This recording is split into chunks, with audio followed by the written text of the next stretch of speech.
Bueno, buenos días a todos. En primer lugar, agradeceros que os hayáis conectados y atendáis la convocatoria de CEDETI, que bueno, es una convocatoria que tradicionalmente veníamos celebrando de forma presencial antes de la pandemia. Lógicamente, con la pandemia tuvimos que suspenderlas y bueno, la retomamos ahora en formato online, que ya empieza a ser un poco el formato que más habitual para reuniones donde bueno, pues trataremos de explicaros algunas cuestiones fundamentales de la ayuda que se os ha concedido en el programa Neotec.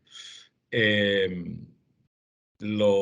objetivo, como os digo, de la reunión es que interpretéis correctamente todos los procedimientos de justificación de la ayuda para evitaros, primero, pérdidas de tiempo durante la ejecución del proyecto y segundo, el tratar de que tengáis toda la información y toda la documentación correspondiente de la ayuda y que no tengáis problemas luego en la justificación de la misma.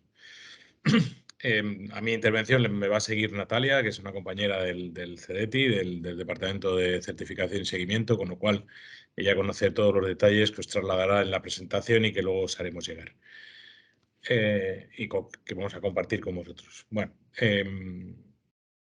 mi introducción, quiero dedicaros algunas palabras, en primer lugar, para felicitaros, porque si tenéis una ayuda en ERTE, que es porque dentro de las 500 y pico que nos llegaron, pues estáis dentro de los 100 y poco mejores que hemos aprobado. Y bueno, eso significa que habéis propuesto un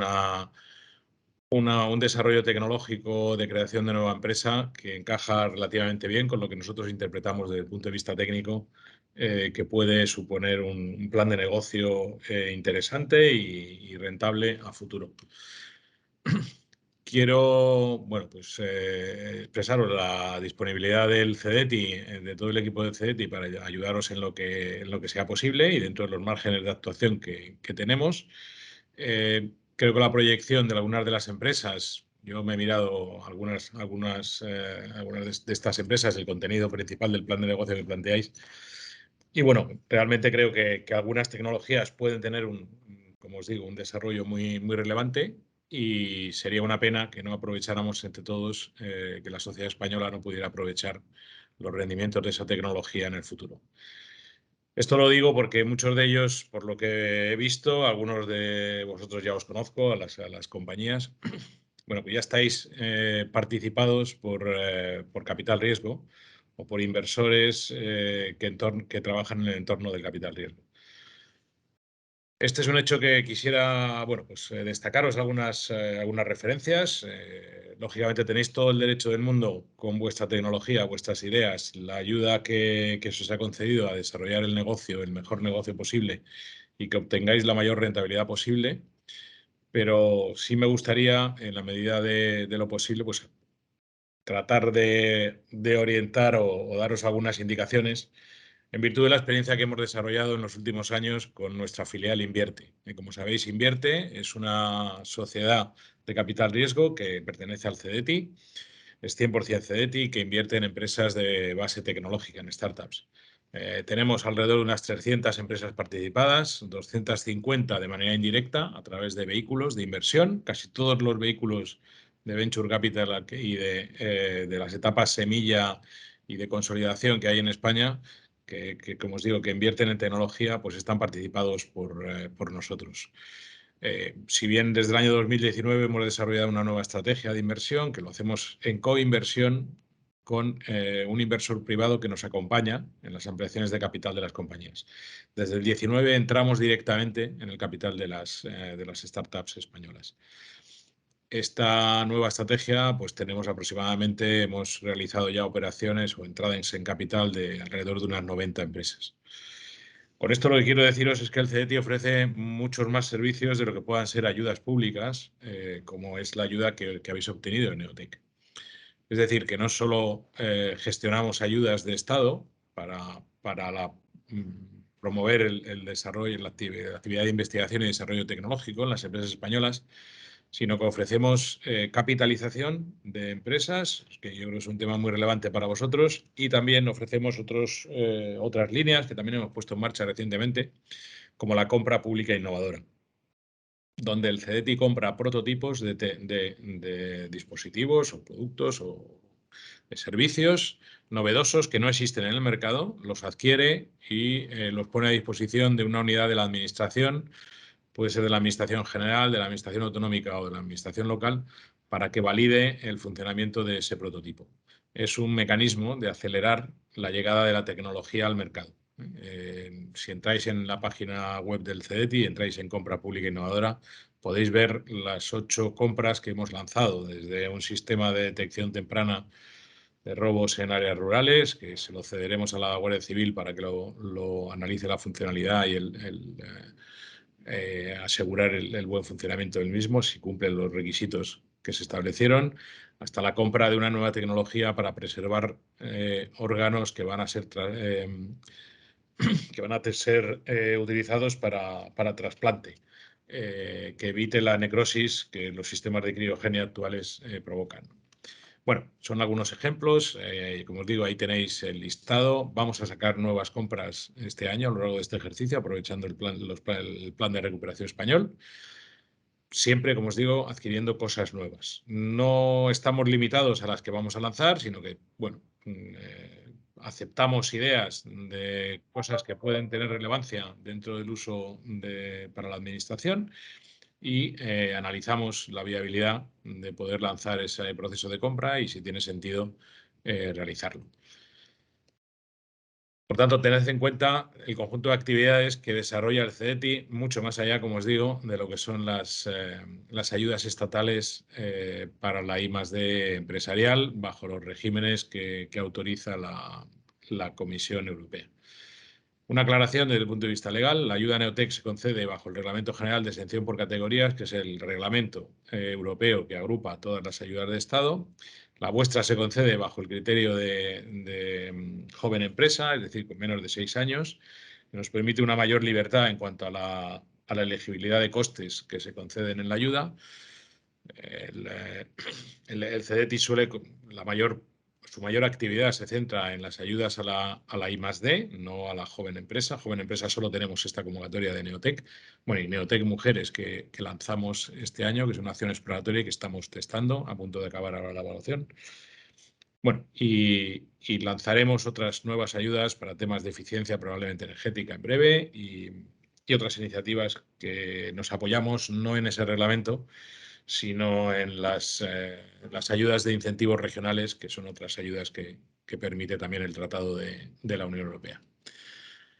Bueno, ya para concluir, pues acercarme un poco a las líneas de capital, retomando lo que os comentaba antes de Invierte, simplemente aconsejaros, cuando uno inicia una nueva iniciativa, un negocio con socios, bueno, ya sabéis que lo más difícil es encontrar compañeros de viaje que sean leales, en los que puedas confiar y que realmente complementen las capacidades dentro de la organización. Eso ya lo habéis hecho, habéis puesto en marcha la organización, estáis, supongo que, luchando en el día a día. Y luego otro tema crítico que hemos observado a través de nuestra actuación en estos más de 20 años que llevamos en temas de capital es el tema del capital, el movimiento del capital en las startups.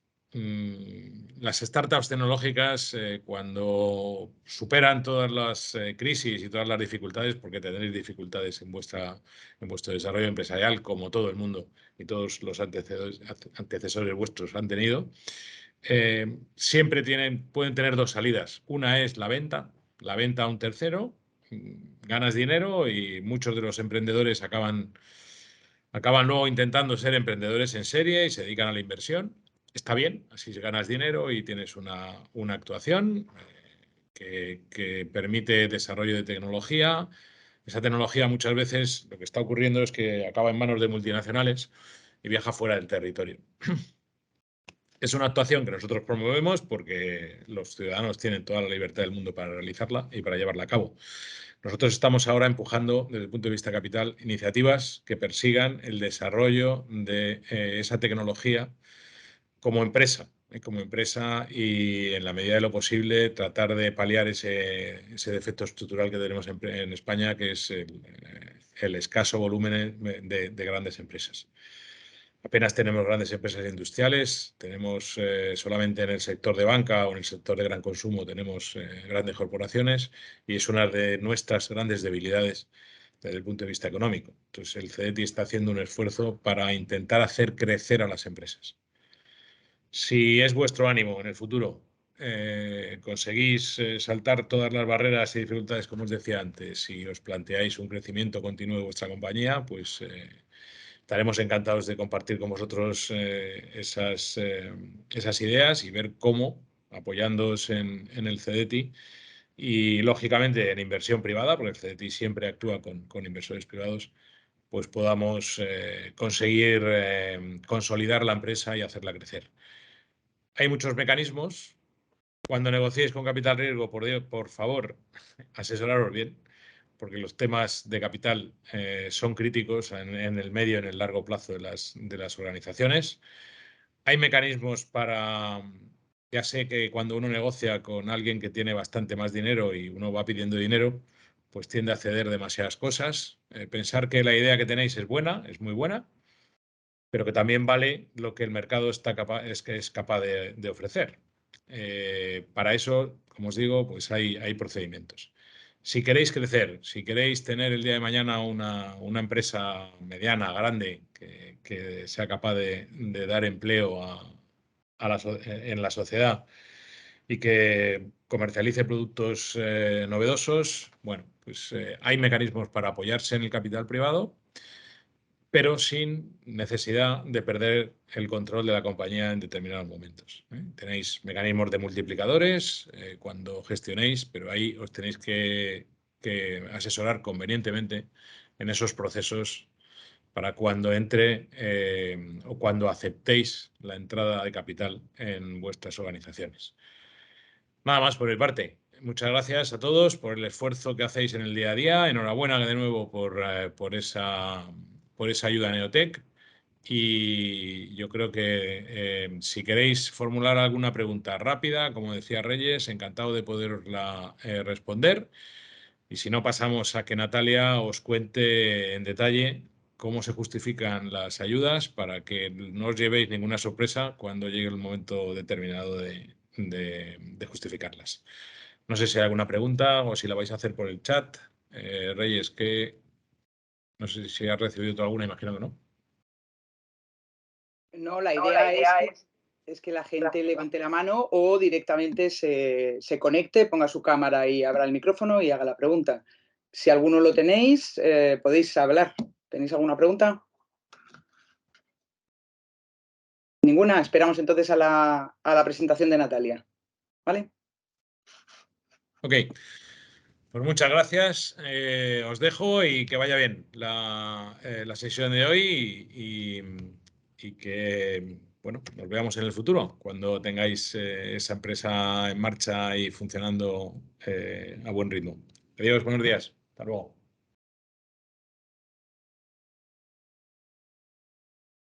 Bueno, pues buenos días y bienvenidos de nuevo a todos. Mi nombre es Natalia Guerra, como os ha comentado Javier, pertenezco a la División de Control de Proyectos dentro de la Dirección de Certificación y Compra Pública Innovadora.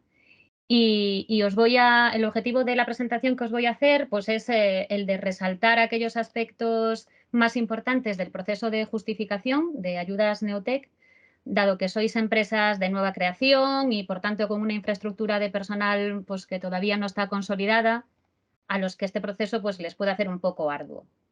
Sin embargo, permitidme que insista en la importancia de que reviséis detalladamente, además, el texto de la convocatoria. De nuevo, supongo que lo habréis hecho ya para la presentación de la ayuda, pero es importante que la reviséis de nuevo, sobre todo en aquellos artículos relacionados con la justificación y los manuales que tenéis a vuestra disposición en la página web del CDTI y que ahora en la presentación os indicaré exactamente en dónde. Bueno, pues vamos a pasar a compartir la presentación.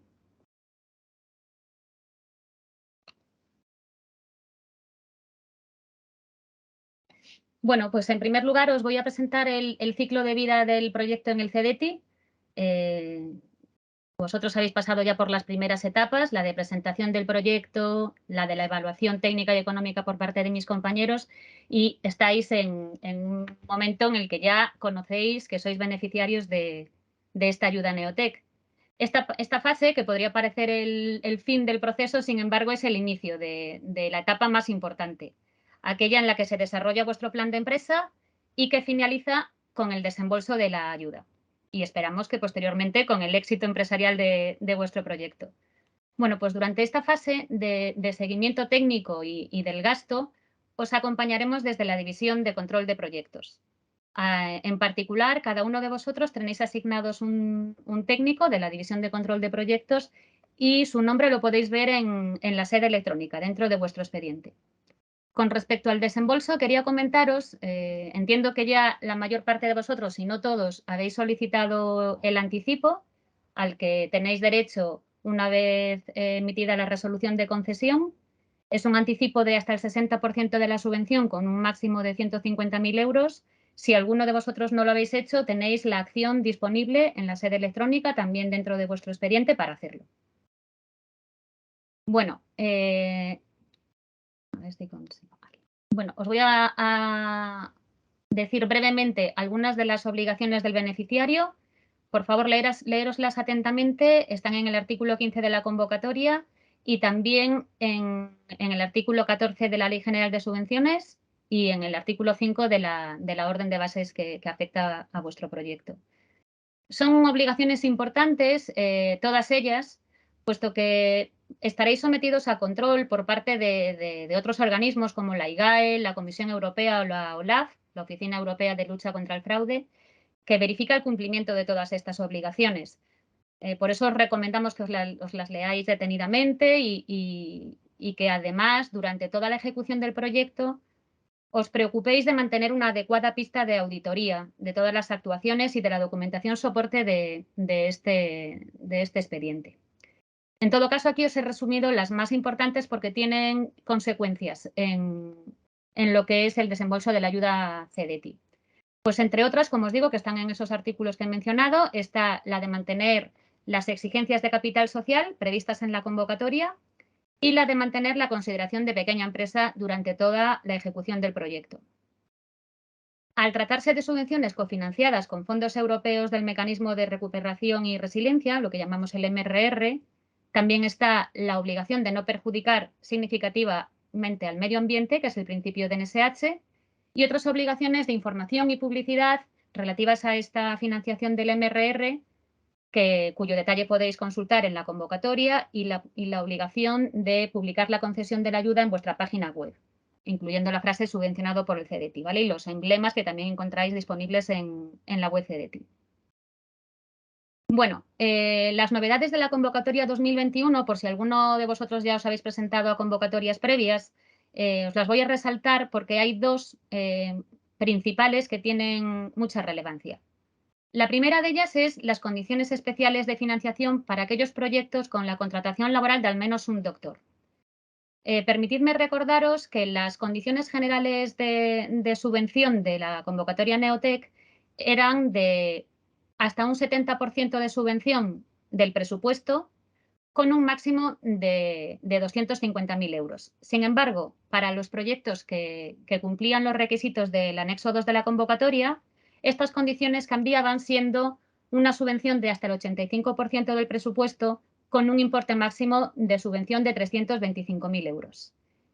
Os recuerdo esta novedad porque es muy importante que se cumpla en toda la ejecución del proyecto los requisitos que están en ese anexo 2 de la convocatoria, porque de no producirse esta contratación a la que os habíais comprometido, pues supondría el recálculo de la ayuda y la determinación de un nuevo porcentaje de subvención aplicable a todos los gastos que se certifiquen posteriormente.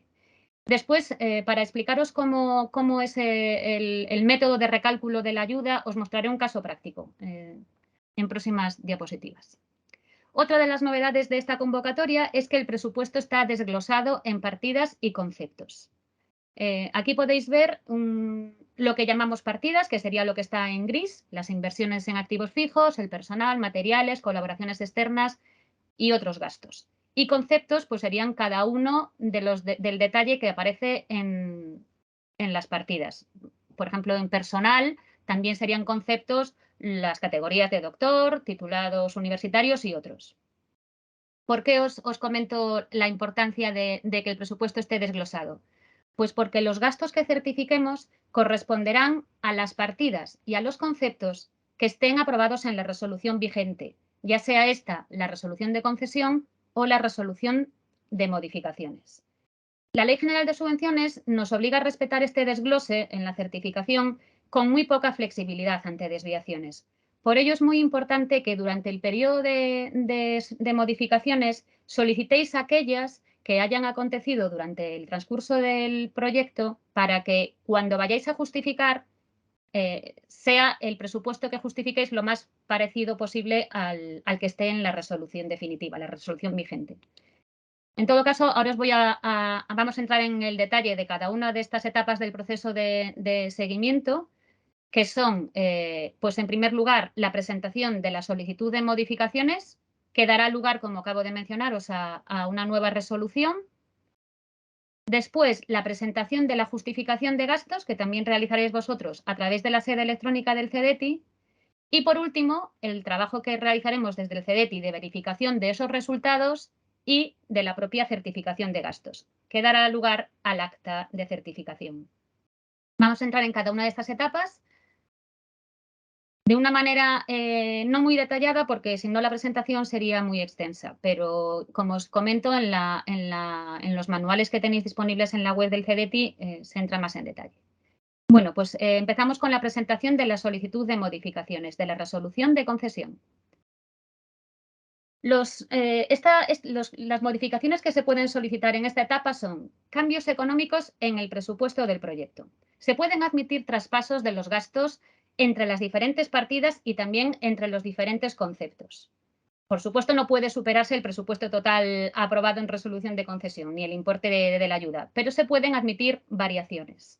También se pueden aprobar ampliaciones de plazo en el periodo de ejecución hasta un máximo de 6 meses. Todas estas solicitudes de modificación tienen que estar suficientemente motivadas y con el mismo nivel de detalle que habéis presentado en la solicitud de la ayuda. Por último, comentaros que no se admiten cambios del beneficiario de la ayuda. Es importante que sepáis que solo se admite una única solicitud de modificación por expediente y que debe presentarse a través de nuestra sede electrónica antes del 31 de octubre del año en que finalice el proyecto. Si se pidiese una prórroga, no da lugar a una nueva solicitud de modificaciones. Voy a hablaros ahora de las modificaciones respecto a la contratación de doctores para aquellos que habéis tenido un incremento de la ayuda por cumplir estos requisitos. Pues bien, siempre que estén debidamente motivados, se puede autorizar la sustitución del doctor contratado por otro doctor. Tenéis que tener en cuenta que esa sustitución se ha de producir en un plazo no superior a los 3 meses desde la extinción del contrato del doctor sustituido y que solamente se permitirá una única sustitución por cada puesto de doctor aprobado. También se puede aprobar, si está debidamente motivado, la modificación de los gastos asociados a la contratación de nuevos doctores para trasladarlos a otro concepto de gastos de personal, es decir, a personal titulado u otros, para trasladarlo a otro concepto cualquiera de la partida presupuestaria, a materiales o a otra de las partidas que tengáis, o simplemente para disminuir presupuesto porque no se va a ejecutar. Sin embargo, como os decía anteriormente, de no producirse la contratación de ninguno de los doctores previstos, se recalculará la ayuda. Este es un ejemplo, ¿no?, de este último caso que os planteaba, en el que los cambios implican que las actividades inicialmente asignadas al doctor de nueva contratación, pues las realiza personal que no cumple con los requisitos previstos en el anexo 2 de la convocatoria. Pues bien, en este caso supone la minoración de la ayuda concedida de forma que se financia hasta el 70% del presupuesto inicialmente aprobado con un importe máximo de subvención de 250.000 euros, es decir, las condiciones que tenían en la convocatoria los proyectos que no iban bajo este supuesto de contratación de nuevos doctores. En este ejemplo que veis ahí, imaginamos un presupuesto aprobado en resolución de concesión de 425.000 euros. Pues, como había contratado esos doctores, le correspondían 325.000 euros de subvención. Sin embargo, Si en la solicitud de modificaciones nos comunicáis que no se va a proceder a esa contratación y que el presupuesto, que no se va a proceder a esa contratación, perdonad, la subvención que corresponde serían 250.000 euros, ¿vale? Porque es el máximo que se permite. Y esto es un 58,82% de subvención respecto a los 425.000 euros que tenéis aprobado de presupuesto. Ahora bien, sed conscientes que si en solicitud de modificaciones solicitáis disminuir el presupuesto a 370.000, por ejemplo, o bien tras la revisión por nuestra parte del presupuesto justificado se llega a un presupuesto certificado de 370.000, en cualquiera de esos dos casos, el porcentaje de subvención que se aplica sería el 58,82%, ¿vale? Sería el porcentaje que se aplicaría a todos los gastos certificados. Otras consideraciones a tener en cuenta en la solicitud de modificaciones. Para todos aquellos gastos financiables que sean superiores a 15.000 euros, tenéis que presentar 3 ofertas de diferentes proveedores con carácter previo a la contratación. Si el gasto ya está definido en la aprobación del proyecto, esto se os habrá solicitado en la firma de la resolución de concesión. Sin embargo, si lo vais a pedir en solicitud de modificaciones, lo tenéis que presentar en este momento. También para subcontrataciones de importe superior a 60.000 euros y que excedan del 20% de la ayuda concedida, tendréis que presentar el contrato por escrito. Y finalmente, para la subcontratación de una entidad vinculada que no estuviese prevista en la resolución de concesión, tenéis que presentar una solicitud de autorización de subcontratación con esa entidad vinculada. Una vez presentada la solicitud de modificaciones, se evalúa por parte del Comité de Revisión del CEDETI y se notifica la aprobación o denegación de las modificaciones mediante la resolución de modificación de la resolución de concesión de ayuda. Si se denegase una modificación de alguno de los conceptos presupuestarios, pues se mantendría para ese concepto el presupuesto vigente anterior a la solicitud de modificaciones. Vamos a pasar ahora a la siguiente etapa, la de presentación de la justificación. No me cansaré de insistir en lo importante que es el que consultéis los documentos. Instrucciones de justificación de ayudas CEDETI, en donde se detallan las instrucciones generales para justificar cualquier ayuda de las que propone el CEDETI, y el manual complementario específico de proyectos Neotec. Todos ellos, así como los anexos, están en la página web del CEDETI. Os he marcado ahí a dónde tenéis que ir, dentro de ayudas a la I+D+I, manuales de justificación de las ayudas. El que está subrayado en primer lugar es el de las instrucciones generales y el que está subrayado en segundo lugar sería el de los manuales complementarios específicos. Ahí encontraréis el de subvenciones Neotec. También están la lista de anexos que debéis utilizar. Muy bien, bueno, pues ahora vamos a pasar al detalle de la justificación técnico y económica. Tenéis que saber que se realizarán los 3 meses siguientes a la finalización del proyecto. Si se hubiese autorizado una prórroga en la resolución de modificación, pues el periodo de justificación comenzaría a partir de la nueva fecha de finalización, ¿vale? Aquí tengo que insistir en que no esperéis al último momento, porque suele haber problemas, podéis encontrar problemas de firma a la hora de enviarnos la documentación, de encontrar a un auditor disponible para que os haga su informe. Bueno, os propongo que no lo dejéis para el último momento. Se debe de aportar un informe de auditor ROAC. Este auditor revisará el 100% de las facturas y de los pagos, entre otros temas. Y bueno, lo tenéis que dar de alta vosotros en nuestra sede electrónica para que entre en el flujo del workflow de las tareas que hay que hacer, para que firme, para que pueda acceder a la documentación, para que luego pueda firmar su informe. En todo caso, todas las instrucciones que este auditor tiene que hacer es uno de los anexos que están disponibles en la web CEDETI. En concreto es el de guía de auditor, convocatoria BOE, y ahí podéis revisarlo tanto vosotros como el auditor. Los gastos tienen que ser, es decir, las facturas, las fechas de las facturas tienen que estar siempre dentro del periodo de ejecución, incluyendo la prórroga, si se hubiese aprobado. Los justificantes de pago pueden tener fecha del periodo de ejecución o del periodo de justificación, ¿vale? De esos 3 meses siguientes, es a lo que llamamos periodo de justificación. El gasto financiable derivado del informe de auditoría es una excepción. Este gasto sí que puede realizarse y pagarse dentro del periodo de justificación, ¿vale? Y recordaros una vez más que los gastos que vais a justificar corresponden a las partidas y conceptos que estén aprobados en la resolución vigente. De ahí la importancia que le dediquéis el tiempo suficiente y el detalle suficiente a la solicitud de modificaciones para que luego se refleje los presupuestos, los importes del presupuesto más parecidos a lo que vais a justificar.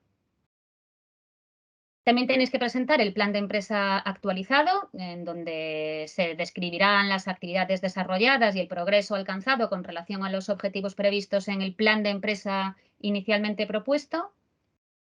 Y una serie de declaraciones responsables que vendrán firmadas por vosotros, como puede ser la declaración sobre el tipo y categoría de empresa, la declaración relativa al capital social, la declaración de subcontratación, en donde existe la confirmación de que se cumple con la obligación de que todas las personas o entidades subcontratadas están en el momento de la contratación al corriente del cumplimiento de sus obligaciones tributarias con Hacienda y Seguridad Social. También está la declaración de subcontratación de entidades vinculadas, en su caso. La declaración sobre contratación de doctor, para aquellos que hayáis optado por esta vía. La declaración relativa al cumplimiento del principio de DNSH y la declaración relativa a la confirmación por parte de los subcontratistas de ser conocedores de que la financiación procede de los fondos MRR y de que asumen también ellos todas las obligaciones asociadas. Tenéis que solicitar, lo veréis en las obligaciones que os comentaba anteriormente, pero tenéis que solicitarles una declaración a esos subcontratistas en donde ellos confirman que son conocedores de estas obligaciones. Para resumir, entonces, siempre a través de la sede electrónica del CEDETI tendréis que introducir los gastos del proyecto según partidas y conceptos de gasto aprobados, aportar la documentación justificativa, que es el plan de empresa, las facturas, los justificantes de pago, las declaraciones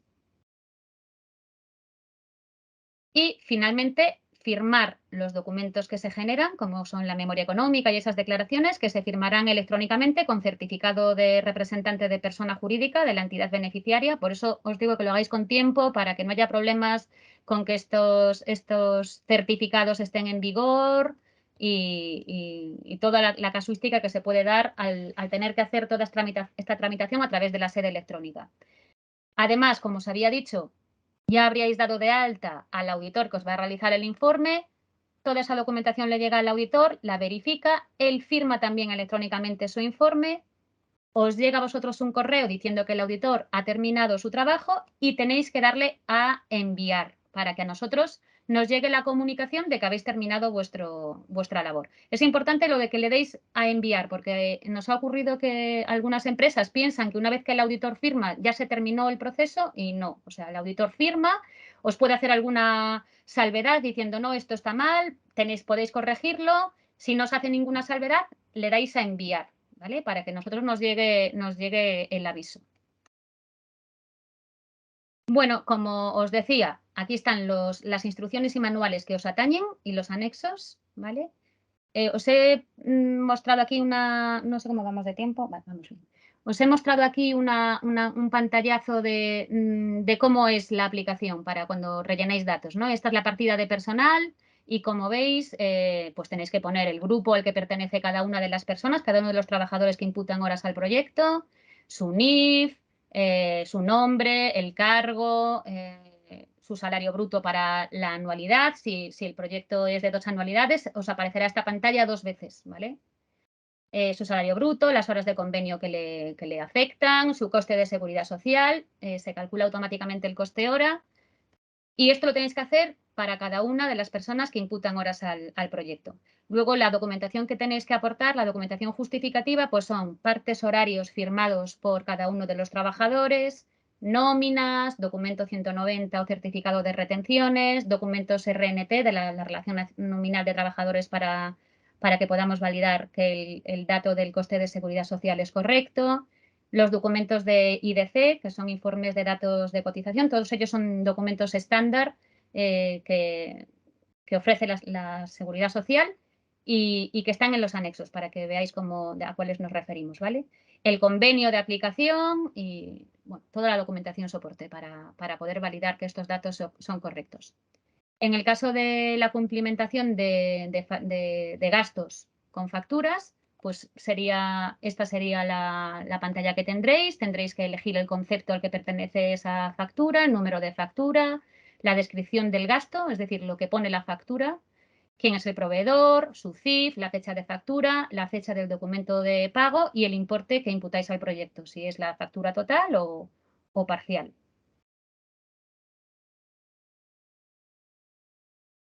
Bueno, este es el documento memoria económica que genera la aplicación y que vosotros tenéis que firmar. Os enseño aquí unos pantallazos de cómo es. La portada sería esta, donde viene el resumen. Después también vendría por cada una de las partidas el detalle.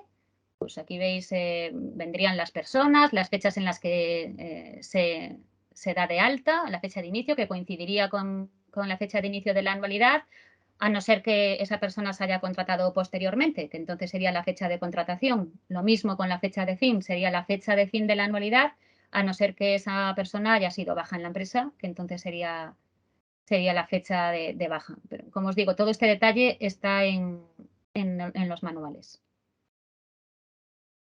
Bueno, este sería el detalle de personal, lo mismo para materiales, vienen todas las facturas y luego organizadas por conceptos. Y esto sería lo que os tengo que contar de la fase de justificación. Pasaríamos ahora a la fase de verificación de los resultados y certificación. ¿Qué es lo que hacemos ahí desde CDTI, la persona o el técnico que tenéis asignado? Pues revisa vuestro informe técnico, el plan de empresa, revisa la memoria económica, que es con el desglose de gastos por partidas y conceptos y en donde también aparece un apartado donde podéis incluir el motivo de las desviaciones si las hubiera, y el informe del auditor. Otras verificaciones que hacemos, pues nos tenéis que aportar, bueno, ahora ya podemos consultarlos, a no ser que sean empresas del País Vasco o Navarra que también tienen certificados con sus haciendas forales. Los certificados comprobamos que estáis al corriente de pagos con Seguridad Social y Agencia Tributaria. Revisamos las declaraciones responsables que habéis firmado. Revisamos si existe concurrencia con otras ayudas públicas. Hay una declaración a tal efecto y en el caso de que existiesen otras ayudas públicas concurrentes con la ayuda Neotec, pues tendríais que subir a la sede esas resoluciones de las ayudas concurrentes, ¿vale? Revisamos esto porque bueno, el importe total de la subvención que recibe un gasto no puede ser superior al 100%. Entre la ayuda Neotec y la otra ayuda concurrente. Si eso ocurriese, tendríamos que disminuir la ayuda Neotec en ese excedente. Y también, pues, revisamos que se cumplen las condiciones establecidas en la convocatoria y orden de bases. A este respecto, quiero insistir en una de las declaraciones que firmáis, que es la de subcontratación. En el caso de que tuvieseis una subcontratación con entidades vinculadas, aquí el importe financiable no debe de exceder el coste incurrido por la entidad vinculada. Entonces, ahí se os solicita un detalle, en el caso de que la entidad vinculada pues, os haga una prestación de servicios, pues tendríais que aportar para esa subcontratación un detalle de gasto similar al vuestro, es decir, donde vengan las personas que han trabajado en el proyecto, sus costes salariales, pues bueno, como os digo, con el mismo nivel de detalle que vuestra propia justificación y todo ello para verificar que el importe que financiamos no tiene margen de beneficio, por decirlo de alguna manera. Bueno, en el caso de que fuese necesario, y esperemos que no, después de esta presentación y de que hayáis revisado los manuales, pues se requeriría documentación o información adicional. Y finalmente se llevaría a cabo una visita presencial en vuestras instalaciones en donde nos explicaríais todo vuestro proyecto y revisaríamos las evidencias y los demostradores que puedan existir. A la hora de la certificación del gasto, veréis en convocatoria y también en los manuales que podemos aceptar una desviación máxima del 20% del gasto en los conceptos que integran cada partida presupuestaria, ¿vale? Como os decía al inicio de la presentación, en la partida de personal, conceptos son las categorías. Entonces, en este caso, podríamos aceptar entre categorías una desviación o compensación, llamadle como queráis, del 20% de gasto, una desviación máxima, también una desviación máxima del 20% de horas y una desviación máxima del 20% de coste horario medio real respecto al aprobado en la resolución vigente. Excepcionalmente, ya no hablando de conceptos, sino de partidas, se podría aceptar hasta un máximo del 20% de desviación en el importe de cada partida, siempre y cuando se compense con la disminución de otras para no superar el presupuesto total aprobado. Pero como os digo, esto es muy excepcional porque para ello os hemos dado la etapa de solicitud de modificaciones en la que podéis modificar vuestro presupuesto inicialmente concedido para ajustarlo más a la realidad. Además, como habéis visto, la presentación de solicitud de modificaciones es el 31 de octubre del mismo año en el que finaliza el proyecto, con lo cual es una fecha muy próxima al vencimiento del plazo de ejecución para que tengáis claro cuáles son las desviaciones que hay. Como os digo, en todo caso, estos márgenes del 20% que os estoy hablando, tanto en conceptos como, por supuesto, en partidas, deben de ser excepciones. Tienen que estar muy bien motivadas, tienen que deberse a circunstancias técnicas o económicas imprevisibles en el momento de la solicitud de modificaciones, porque si no, la tendencia o lo que haremos será certificar lo que está previsto, ¿vale?, en la resolución.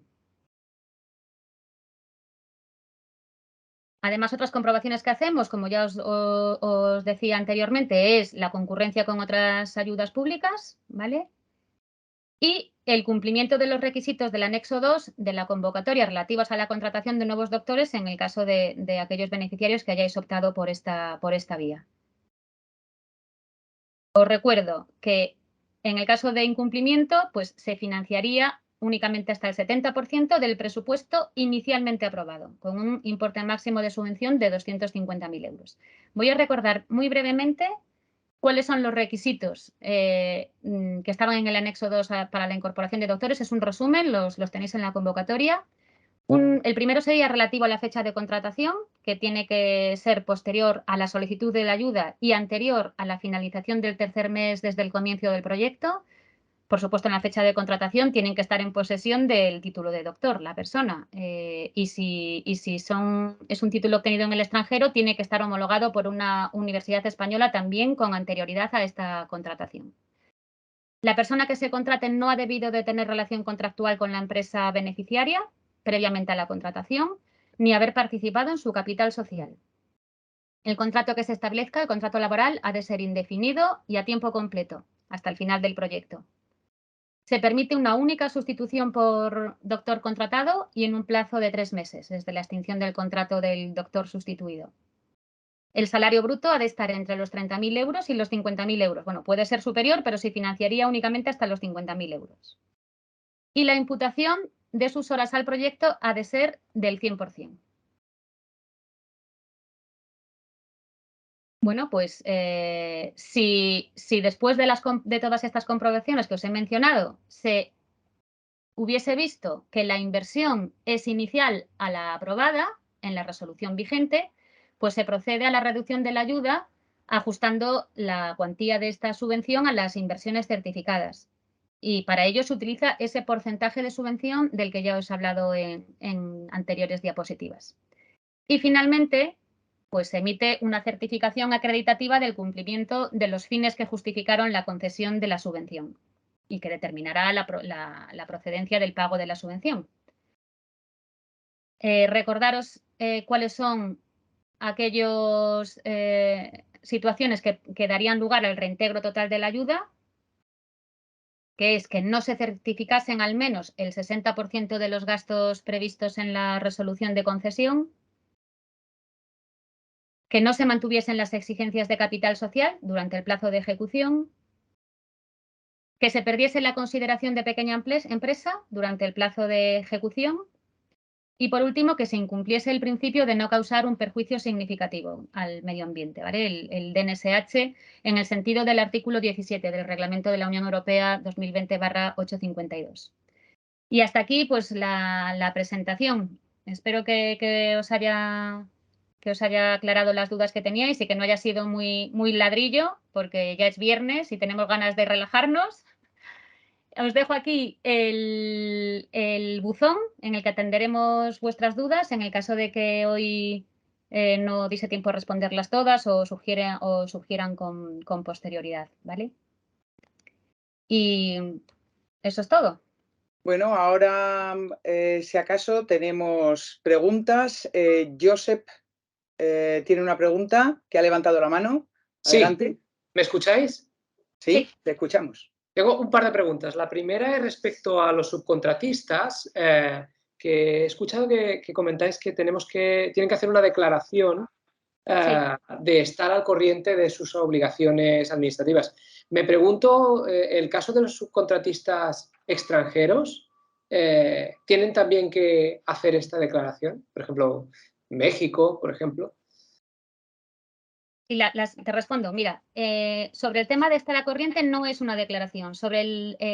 Para justificar y acreditar que están al corriente os tienen que entregar los certificados de estar al corriente de pagos, ¿vale? Eso es el primer matiz que quiero aclararos. La declaración con la que quizás te has mezclado es que tienen que declararos y tenéis que recoger esas declaraciones de que son conocedores de que acceden a una actividad que está financiada con fondos MRR, ¿vale? Pero en el caso de la obligación de estar al corriente, pues os tienen que entregar los certificados en vigor a fecha de contratación, si existe contrato, o a fecha de factura, o previo a la fecha de la factura. En el caso de subcontratistas extranjeros, efectivamente, como no tienen estos documentos, podéis ver en la guía del auditor que se pide una declaración, ¿vale? No tengo el texto en mente exactamente, pero bueno, que sepáis que no es necesario que os presenten esos certificados, sino que se les solicita una declaración, conforme es un proveedor extranjero y por tanto no pueden acreditar eso de la misma forma.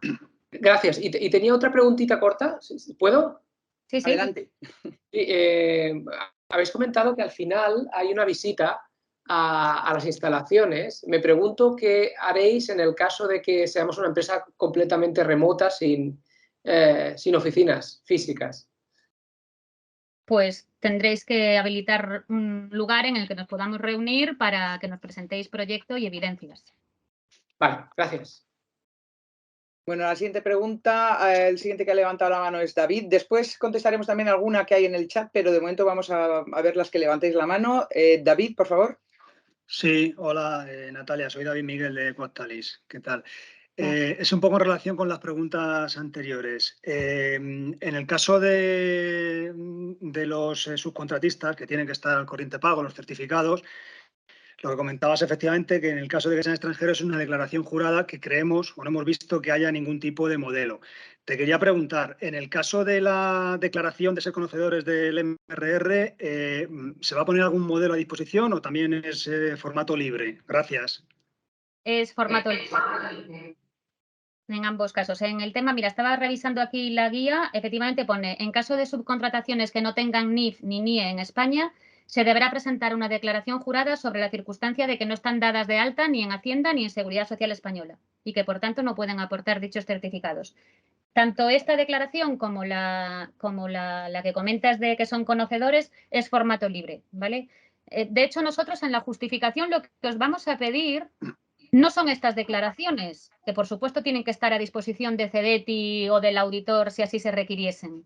Pero en la justificación lo que se os pide es, por un lado, una declaración en donde vosotros como beneficiarios decís que habéis recabado estas declaraciones, ¿vale? Donde os comprometéis y firmáis que habéis recabado estas declaraciones. Y en el caso de las subcontrataciones a corriente, es en la propia declaración de subcontratación en donde dices, te preguntan, ¿se ha subcontratado con alguna entidad? Se responde sí o no, dependiendo de si hay subcontrataciones, y ahí ya automáticamente se está afirmando que esas subcontrataciones estaban al corriente en el momento de la contratación. Porque esto es una obligación que se tiene que cumplir, si no el gasto no es financiable, no es un tema que se pueda responder sí o no, ¿vale? Por supuesto, el auditor puede pedíroslo porque está en su guía el que tiene que verificarlo y también organismos que puedan venir a auditaros posteriormente a la presentación de la justificación en CEDETI, ¿vale? O sea, que tenéis que tenerlos. Pero no os lo vamos a solicitar. Muchas gracias, Natalia. Nada. Bueno, el siguiente es Félix, de Servinstal. Félix. No, soy Félix de Bestel, es que se ha logado con otra cuenta, disculpa. Ah, bueno, pues nos has engañado. Venga, Félix, tú mismo. Hola Natalia, buenos días. Mira, yo te he escuchado decir sobre los gastos de personal, ¿de acuerdo? No metiendo la parte de los doctores, que ahí los requisitos son muy claros y los has explicado perfectamente, sino con el resto de gastos de personal indicabas en una de las transparencias que no era modificable los beneficiarios, si no me equivoco. ¿Esto qué significa? No lo he entendido muy bien. No es el gasto de personal, es el beneficiario. La empresa que ha recibido la subvención no puede subrogarse otra en su lugar a esta subvención, ¿vale? No, el personal sí que puede cambiarse. Sí, de acuerdo, entendía eso, pero concretando un poco más la pregunta. Si, por ejemplo, nosotros realizamos una modificación en los gastos de personal en cuanto a que el presupuesto que estaba asignado a ciertas personas se pasa a otras, esto tiene que entrar dentro de lo que es la parte de modificación, ¿no? Entiendo que se tiene que hacer una... En la solicitud de ayuda, si no me equivoco, no habéis metido el nombre de trabajadores. Habéis dicho que hay 5 titulados universitarios, 5 titulados y 8 otros, ¿vale? Pero no se pone el nombre. Entonces no es una modificación, porque el nombre de cada uno de los trabajadores, eso se hace en la justificación. La modificación sería, mira, en vez de 500 horas de doctor, voy a hacer 800. Eso sí, pero el nombre de las personas no es objeto de modificación, puesto que no está en la resolución de concesión. De acuerdo, pero si, por ejemplo, sí que lo que hemos indicado es los socios fundadores, parte del presupuesto que van a recibir, y lo que estamos pensando es hacer una modificación en la que no se reciban por los socios fundadores esos gastos de personal, es decir, nos imputen y se imputen a otras contrataciones que hagamos para crecer más rápido. Bueno, pero insisto, esos socios fundadores estarán en alguna de las 3 categorías, doctores, titulados u otros.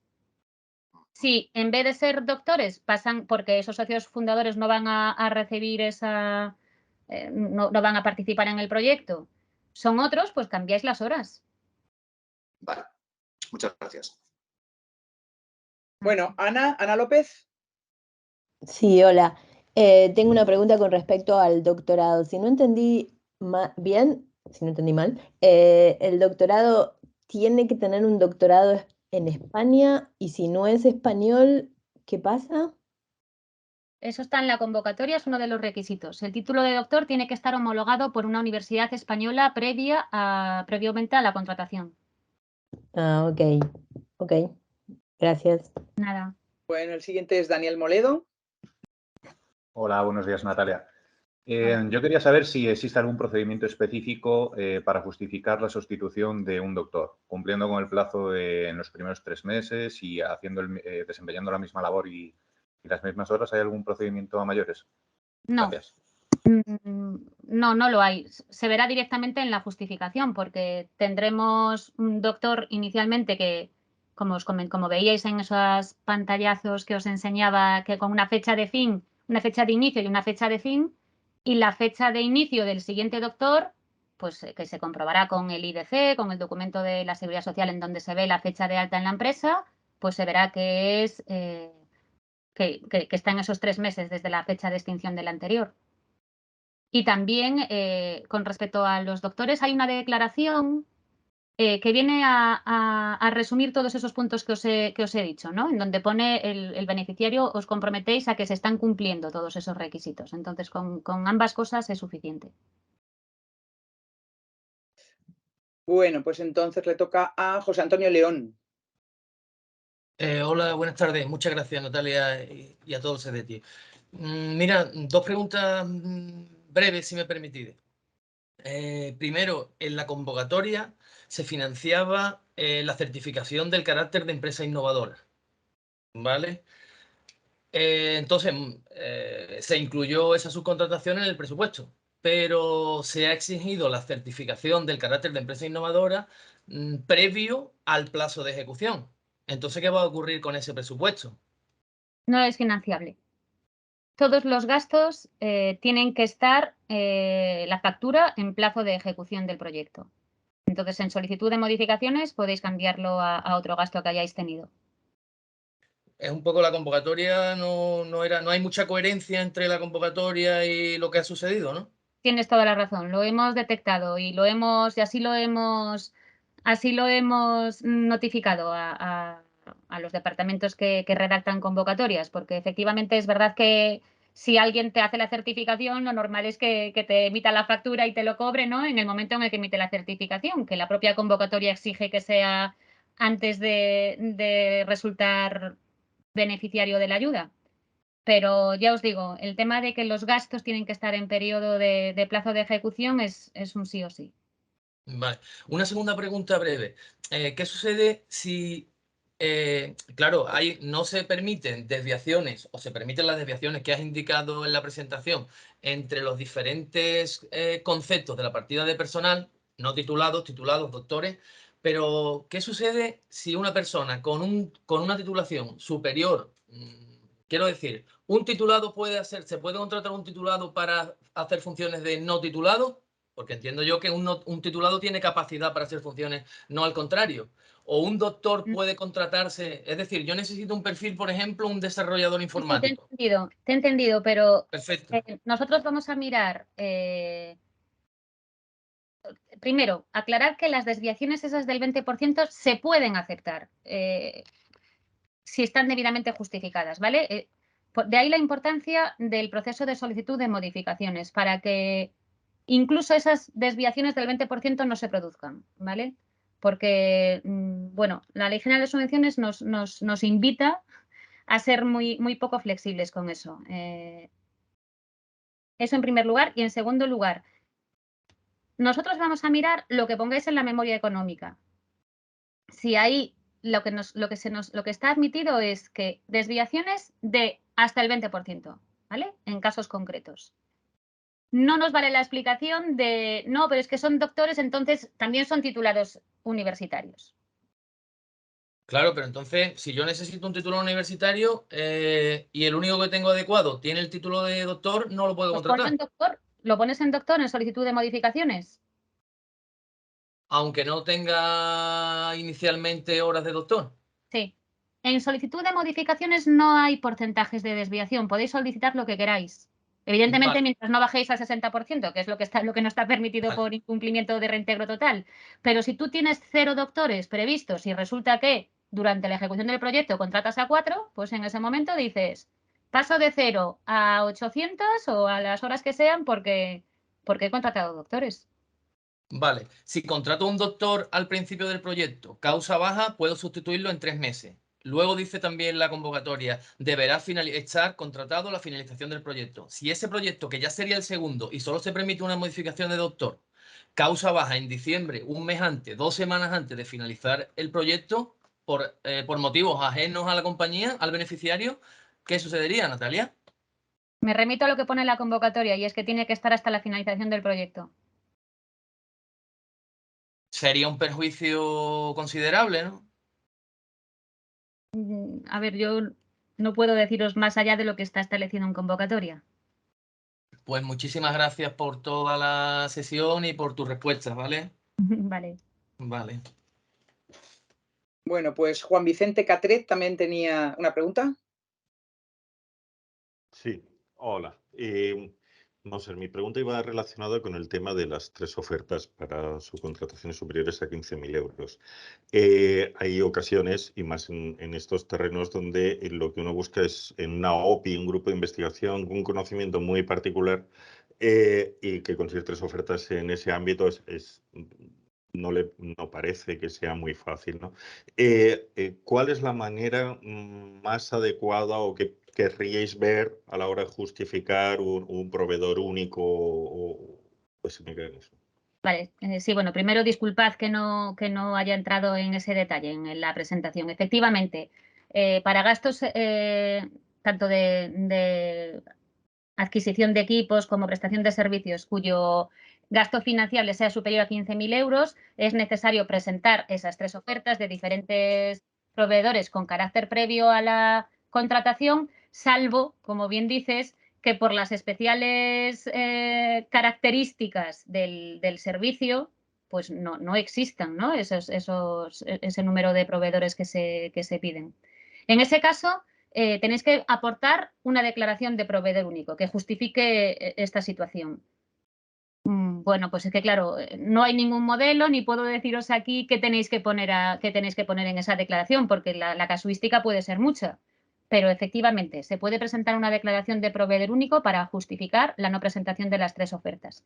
Después también creo que olvidé comentaros que en el caso de 3 ofertas habría que elegir la más ventajosa económicamente. Si eso no fuese así, por algún criterio, pues lo mismo, hay que justificarlo, hay que presentar también una memoria de elección.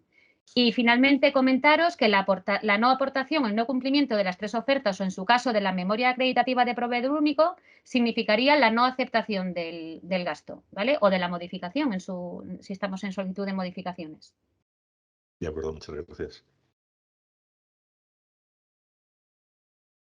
Bueno, tenemos un par de preguntas más. Si os parece, con la mano levantada, luego tenemos algunas escritas. Si os parece, lo que podemos hacer, Natalia, si estás de acuerdo, es que vamos a contestar estas 2 preguntas que han levantado la mano y el resto de preguntas que están en el chat las contestas tú por escrito. Y ya Natalia os ha puesto en la presentación al final el buzón en el que podéis escribir para hacer preguntas y vais, porque estoy viendo que es que tenéis preguntas a mogollón, entonces es mejor que las mandéis por correo electrónico y ya se van resolviendo, ¿vale? De momento tenemos a Otman Manju. Buenos días, Natalia, muchas gracias por la presentación. Yo tenía unas cuantas dudas acerca, bueno, sobre todo, ¿cuánto tiempo de prórroga podemos pedir antes del 31 de octubre? A ver, las prórrogas se piden en periodo de solicitud de modificaciones, es decir, es el 31 de octubre cuando pedís la prórroga y los cambios de presupuesto. Y el máximo plazo de prórroga, según convocatoria, son 6 meses. Vale, la segunda pregunta es, ¿cuándo se considera plazo de ejecución? Es decir, ¿desde la resolución definitiva o desde el plazo que nosotros pusimos a la hora de presentar la memoria? Es el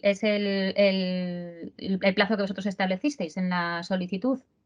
Es decir, si nosotros pusimos que iniciábamos el 1 de enero el plazo de ejecución, desde ahí se considera que el plazo de ejecución es ese, no desde la resolución definitiva de Neotec.